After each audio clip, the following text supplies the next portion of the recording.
L'ouverture de la petite ceinture qui est prônée par la ville de Paris, c'est de voir comment on ne transforme pas la petite ceinture de manière forte et en même temps de se dire que laisser une forme d'appropriation simple et spontanée sans régulation, ça n'est pas possible.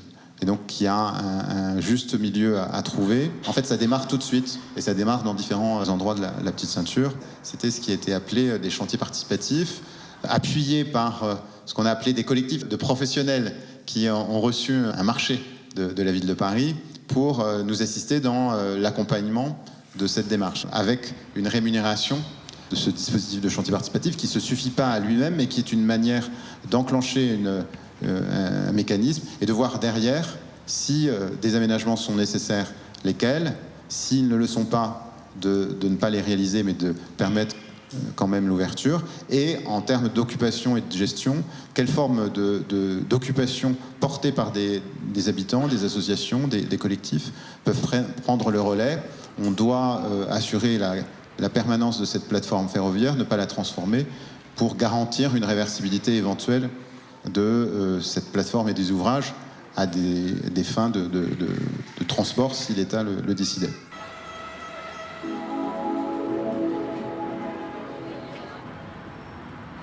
Là, on est en mission courte de 3 mois pour tester les usages, parler avec les riverains, savoir quelles pourraient être les attentes, les peurs. On a une toute petite section qui fait 200 mètres de long, qui est entre la rue Petit et l'avenue Jean Jaurès. Juste devant l'immeuble là, qui est l'immeuble pont, jusqu'au pont qui est ici. Notre objectif de base, c'est de garder la petite ceinture telle qu'elle est. Donc le côté sauvage de la petite ceinture. Et en fait, la petite ceinture, c'est un espace de fiction. C'est l'ouvrir au possible. Du coup, c'est un espace des possibles, un espace pour raconter des histoires, etc. Donc c'est pour ça qu'on est parti sur des écriteaux de cinéma sur le container, qui est comme un titre de film, en fait. On peut changer à chaque fois le film qu'on s'imagine sur la petite ceinture.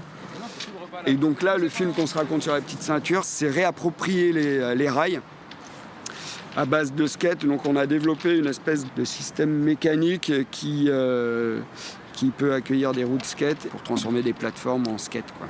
L'idée, c'est de diffuser un maximum cet objet-là pour que les gens après puissent en faire chez eux ou trouver des moyens pour le faire facilement. Et du coup, c'est un moyen facile d'exploiter les rails. C'est vraiment récurrent dans les discussions, ces désirs de vélo au rail. Là, on travaille sur des drésines, donc ce sont des engins roulant sur rail. On a cette espèce de conteneur qui nous a été posé comme base de chantier. Pour nous, tout de suite, c'était une sorte de gare. On appelait ça la station Désir. Enfin, dans les portraits chinois, c'est revenu pas mal de fois. L'idée que la petite ceinture soit une sorte de grand serpent. Et oui, on peut projeter ces rails comme la colonne vertébrale d'un grand serpent qui traversait Paris. C'est pas un espace vierge. C'est les portraits chinois qu'on a réalisés sur la petite ceinture lors des ateliers. Le serpent, le fait qu'elle soit sauvage, qu'est-ce qui est revenu indépendante, qu'elle aime pas être dérangée. C'est quoi cette rue là ? Ça invite au voyage, en plus ces rails, c'est un voyage dans le temps et dans l'espace. Il y avait un jeune homme d'ailleurs justement qui avait dit c'est marrant quand on se balade sur la petite ceinture, on a l'impression d'être spectateur d'une ville dans laquelle on est acteur d'habitude. Parce qu'on se balade un peu au-dessus des gens et donc du coup on observe un peu comme une petite souris ce qui se passe en bas, l'agitation urbaine, alors qu'on est dans un lieu très paisible et qui invite plutôt au calme et à l'apaisement. Quand vous baladez sur la petite ceinture, vous avez l'impression d'être dans une intimité, dans un lieu un peu secret, vous n'avez pas le droit d'être là normalement. Et donc du coup, vous dites forcément bonjour à la personne que vous allez croiser. Et il y a une sociabilité sur la petite ceinture que vous n'avez pas par exemple quand vous allez au parc des Buttes-Chaumont. Donc nous, ce qu'on aimerait garder justement avec ce côté un peu sauvage et atypique, c'est garder justement aussi l'intimité, la convivialité qui peuvent se créer entre les gens comme ça qui se baladent sur ce lieu.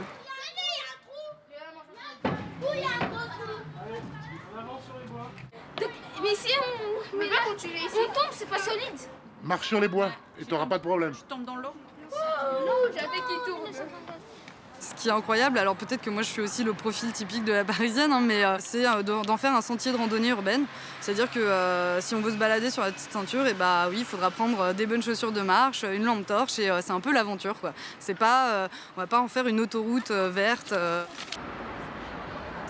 On voit pas ton visage. Voilà, super.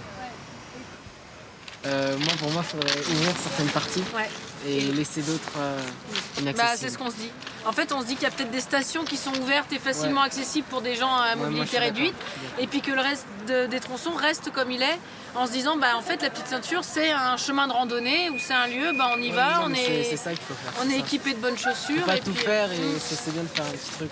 Parce que la petite ceinture c'est beau. La petite ceinture dans le 19e arrondissement a l'immense avantage de relier plusieurs sites très structurants de l'arrondissement, du parc début de Chaumont jusqu'à tout le pôle parc de la Villette, et en poursuivant jusqu'au nouveau quartier Rosa Parks, McDonald's. Et donc dans cet arrondissement qui historiquement s'est structuré sur des liaisons est-ouest, je pense à l'avenue Jean Jaurès, à l'avenue Flandre, c'est une opportunité unique de retrouver une linéarité nord-sud, piétonne, cycliste, en tout cas circulation douce, sur un axe qui aujourd'hui est peu praticable, et donc de relier les grands sites de l'arrondissement. Donc on pourrait appeler ça une transversale nord-sud. Tout est possible à la condition que ce qui se fera sur la petite ceinture ne produise pas de nuisance. On est, vous le voyez, adossé à des immeubles, la petite ceinture est immergée dans les quartiers habités.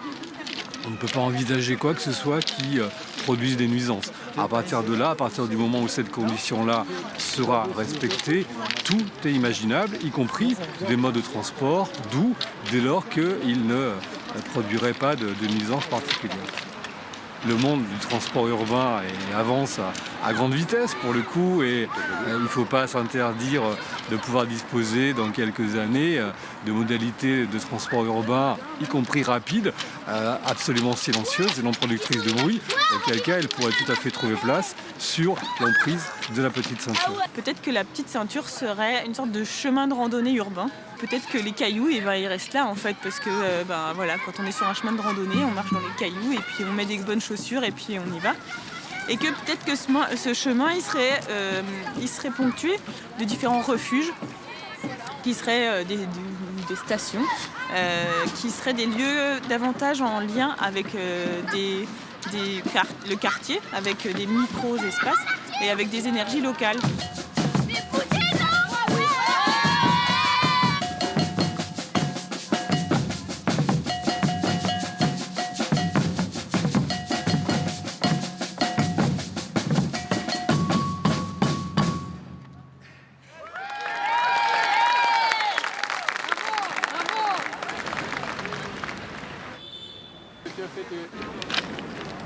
Qu'est-ce que c'est ? Je crois qu'il y a des ateliers jardinage. Le principe justement, notre mission de base c'est de tester les usages, donc ça prend la forme d'animation que l'on fait, qui s'avère aussi être un prétexte pour faire venir des gens et voir comment ils se comportent. Il faut rester entre les deux tunnels, enfin, vous pouvez vous y aventurer mais nous ne sommes pas responsables, et faire attention car le site n'est pas totalement clean, il peut y avoir des morceaux de verre, donc avec les enfants par terre par exemple comme ça, bien sûr. être un peu plus vigilant. Voilà. Donc je vous donne un petit protocole pour dire que vous êtes passé. Qu'est-ce que tu as fait ? Tu es tombé ?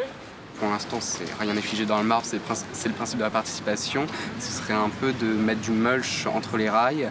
Le mulch, c'est du bois compact pour un peu rendre cette petite ceinture plus accessible, tout en conservant son patrimoine et sans la dénaturer, qui servira un peu de colonne vertébrale. Et de là, on a analysé qu'il y avait plusieurs appropriations de certains espaces par différentes personnes également. L'idée, c'est que cette colonne vertébrale viendrait desservir certains espaces où ce seraient des aménagements tout simples. Par exemple, mettre un banc à un endroit, aménager un petit escalier pour le rendre un terrain plus accessible. La petite ceinture n'a pas la vocation à être une scène artistique où les gens sont payés pour venir faire des spectacles et où du coup les spectacles sont payants. Donc on va dire ce qu'on a fait, ça pourrait pas se poursuivre finalement. Par exemple, il y a une association, j'imagine, il y a une association qui s'occupe de gérer la station Ménilmontant. Elle peut ensuite trouver des budgets pour faire venir des gens, mais les budgets ne vont pas automatiquement être des budgets de la ville, ou en tout cas de l'arrondissement. Elle n'aura pas de budget de fonctionnement a priori, quoi. Même juste ce budget de 7 millions d'euros. Mais le budget participatif, attention, c'est pas du fonctionnement, c'est de l'investissement. Ouais. Donc c'est uniquement pour faire des choses qui restent. Ça ne peut pas être pour payer des gens ou pour payer du café. Malheureusement, des choses on ne considère pas qu'une dynamique sociale, c'est quelque chose qui reste. Ça, c'est le grand problème, la différence entre l'investissement et le fonctionnement. Et je pense que c'est vraiment un truc obsolète.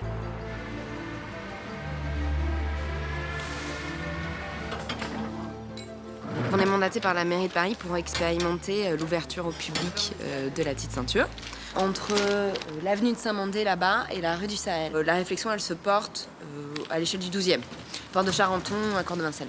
On a vu beaucoup de monde en fait, donc on dit que c'est un lieu qui est fermé au public. En fait, on se rend compte qu'il y a énormément de gens qui occupent le lieu et qui sont actifs, voire qui habitent en fait, même, et qui transforment déjà en fait en permanence ce site, ce qui est très vivant en réalité.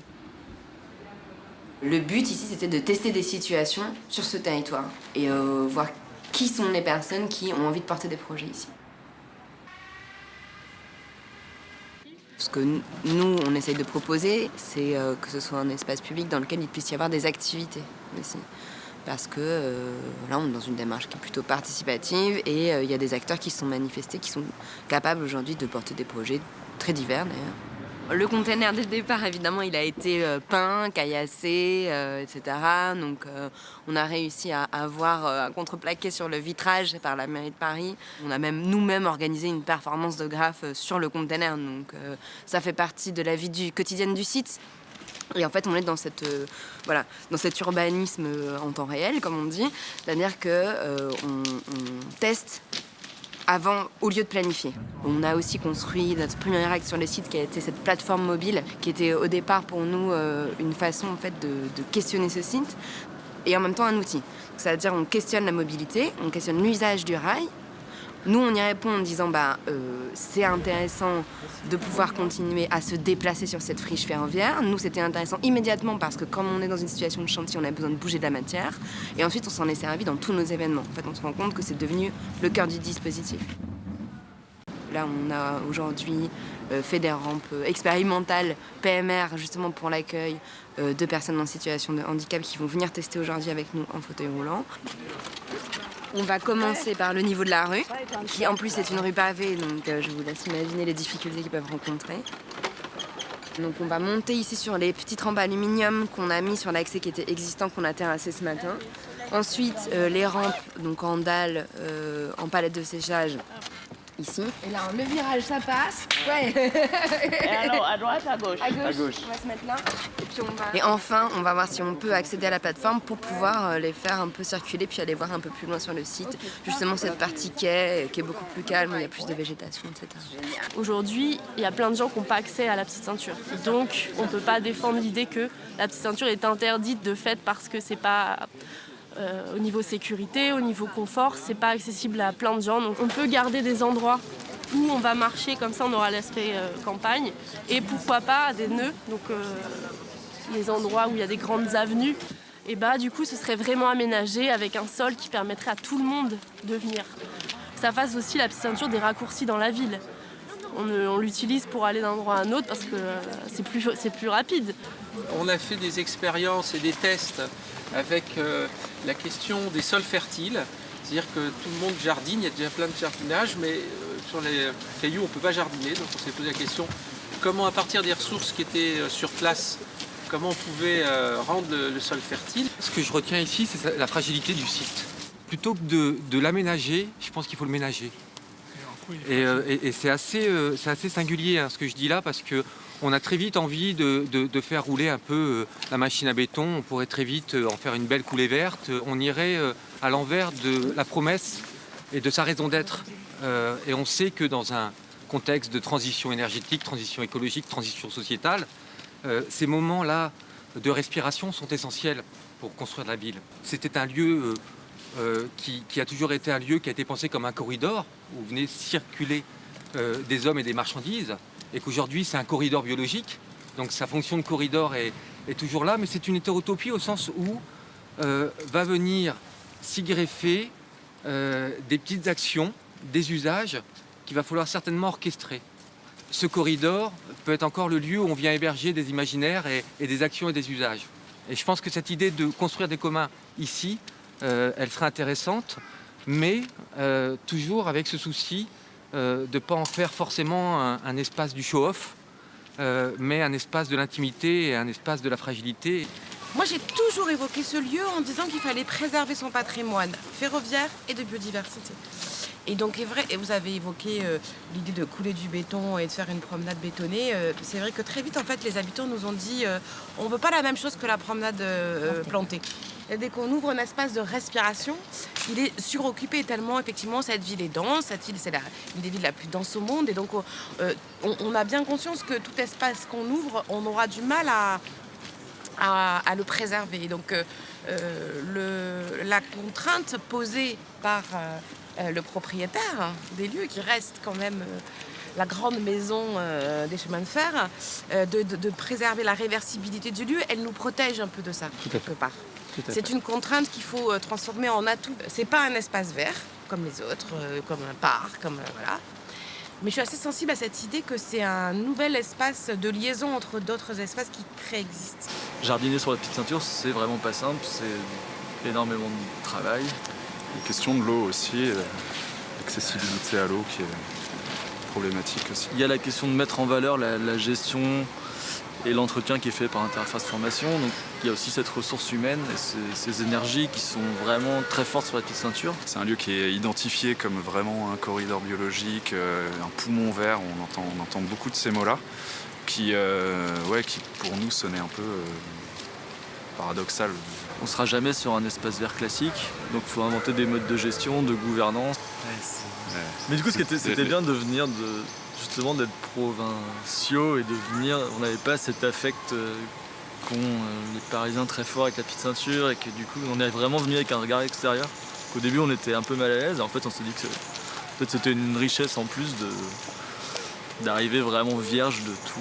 Tout le monde a un projet pour la petite ceinture, qui sont pas forcément compatibles. Mais c'est souvent très contradictoire, mais ça fait partie de nouveau de la richesse du site, je pense. Il n'y a pas que la flore, je dirais qu'il y a une vraie faune urbaine. Alors il y a la faune humaine, c'est un couloir de migration.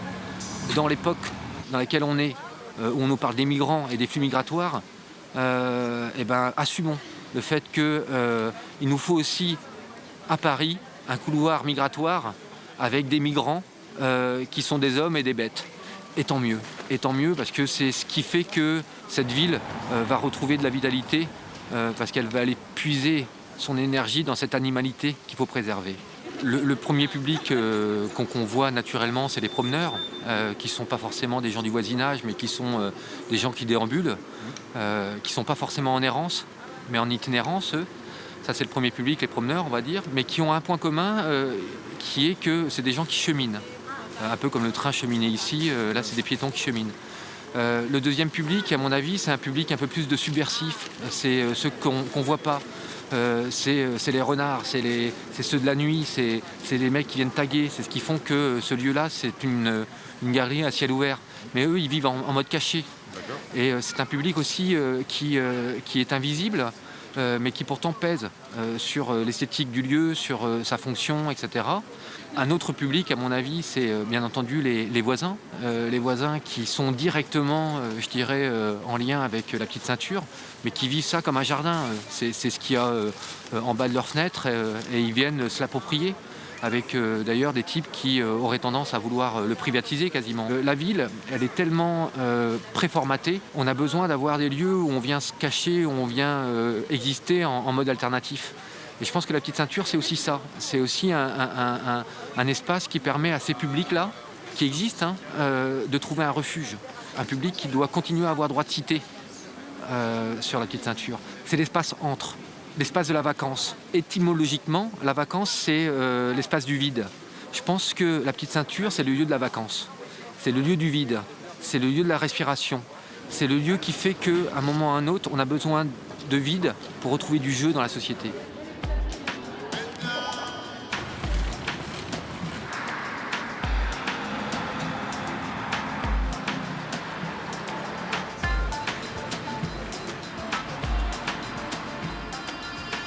ce qui existe sur la petite ceinture aujourd'hui, c'est très lié au fait que c'est un espace interdit, c'est un espace où tout le monde ne va pas, c'est une cachette, etc. Comment faire des projets sans tout prévoir? Et puis comment, plus largement, aménager sans trop normaliser.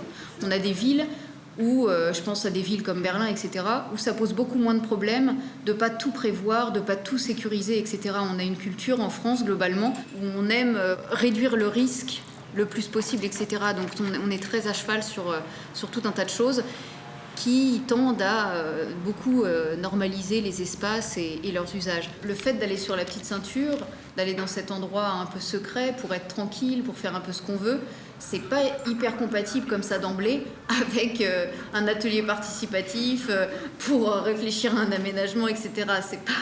C'est pas la même perspective, donc voilà, il y a déjà un effort à faire là-dessus pour intégrer ces personnes. Et j'ai comme mission, d'ici décembre, d'animer des ateliers comme celui qu'on fait aujourd'hui pour penser tous ensemble de qu'est-ce qu'on peut faire de la petite ceinture. Parce que la petite ceinture, elle est magnifique déjà comme ça. Ce qui marche moins bien, c'est les pourtours. Aujourd'hui, il y a des grilles un peu vétustes, on a des mal à les faire respecter, il y a des incivilités, des jets de poubelles à partir de cet espace. Et pendant longtemps, c'était un peu le derrière de la ville en plus. Les immeubles, des fois, ils tournent le dos à cet espace. Est-ce qu'on peut faire un jardin partagé en pente? On peut, alors en pente, non, on n'arrivera pas. Est-ce qu'on ne va pas travailler, je sais pas, un système de bacs tout le long avec des parties en verticale pour faire pousser les pots de tomates, les haricots? Là, tu mets de l'huile de lin à l'extérieur. Ce qui est intéressant dans une ruche, c'est toujours de partager avec les autres. Je pense que tout seul, tu peux y aller quand tu as déjà un recul énorme. Et là, il y a la petite ceinture, là, elle est en bas, elle est à moins 8 mètres. Une des propositions, c'était de traiter justement les avoirs pour sensibiliser un peu plus les gens dans la préservation. On est en train de réaliser les premiers souhaits des habitants, c'est d'aménager un premier espace. Donc c'est ce que les habitants ici ont appelé le sas, entre la ville et la petite ceinture. Parce que tous les habitants, ils ont envie de garder un esprit sauvage à cet espace, mais néanmoins de permettre au plus grand nombre de pouvoir au moins en partie accéder. Donc le tronçon entier, il fait 500 mètres et on aménage juste les 200 premiers mètres. Un salon pour accueillir les visiteurs, pour les curieux, pour venir se poser. Et on a décidé de réutiliser tout ce qui est sur la petite ceinture, essayer d'amener le moins possible de l'extérieur. Et donc en particulier, on va utiliser ces troncs d'arbres qui sont là et les disposer pour créer ce petit salon convivial. Et on a décidé aujourd'hui d'utiliser un cheval pour transporter les troncs parce qu'en fait, on est à côté d'une des plus grandes colonies de chauves-souris d'Europe. Et comme vous savez peut-être, à partir d'octobre, ils font dodo. Il ne faut pas trop les déranger. Et donc voilà, le cheval, ça sera bien plus silencieux qu'un engin mécanique, mais en polluant. Respecter ce qui existe, respecter toute cette végétation qui s'est implantée, toute la richesse de cette végétation, parce qu'aujourd'hui, beaucoup de gens aiment cette petite ceinture pour ce qu'elle est. Nous, dans notre démarche de concepteur, on doit y aller effectivement avec toute la modération qu'on peut avoir, parce qu'on n'est pas là pour faire du projet, on est là pour préserver cette nature et essayer de l'accompagner dans une ouverture publique. C'est intéressant parce que sur la petite ceinture, on retrouve effectivement des plantes locales, des plantes d'Île-de-France. Et puis en fin de compte, on retrouve aussi plein de plantes de jardin, de plantes de ville. Là, juste au-dessus, il y a un laurier du Caucase, il y a un laurier sauce qui est juste à côté. Après, on trouve des érables qui sont effectivement des plantes endémiques. On a du sureau. Donc il y a vraiment une palette végétale qui est c'est mélangé à la fois avec effectivement des plantes locales et puis aussi quelques plantes issues des jardins qui se sont ressemées. Je pense qu'au niveau de la biodiversité, il y a plein de choses qui se passent. Par exemple, sur la petite ceinture, on peut trouver des lézards. Des lézards en région parisienne, je crois qu'on n'en trouve nulle part d'autre. Donc il y a effectivement toute une richesse ici assez incroyable. On a le long des voies ferrées, on trouve des grands linéaires d'orties tout le long. Et l'ortie, c'est pareil, à Paris, on ne le trouve plus beaucoup.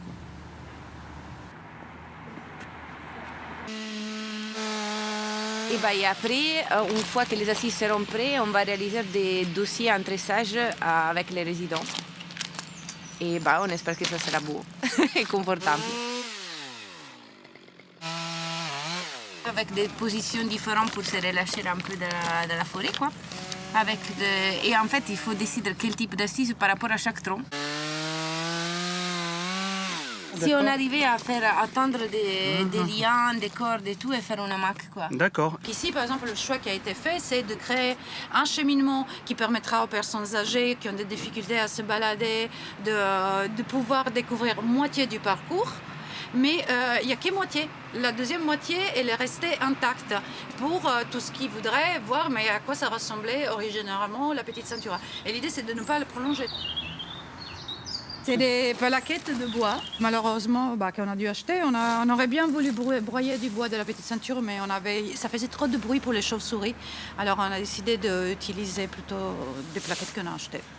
Alors on avait le choix entre occuper la voie, ce qui aurait été vachement plus simple pour nous, juste que créer un cheminement supplémentaire. Évidemment, on a voulu créer deux possibilités, laisser les voies et puis avoir un cheminement pour les personnes qui ont des difficultés à marcher. On a construit un renard de 6 mètres de long. Ça fait partie de ces symboles qui visent à créer un lien affectif entre les visiteurs et la petite ceinture. C'est-à-dire que l'idée, c'est pas de faire non plus un parc d'aventure.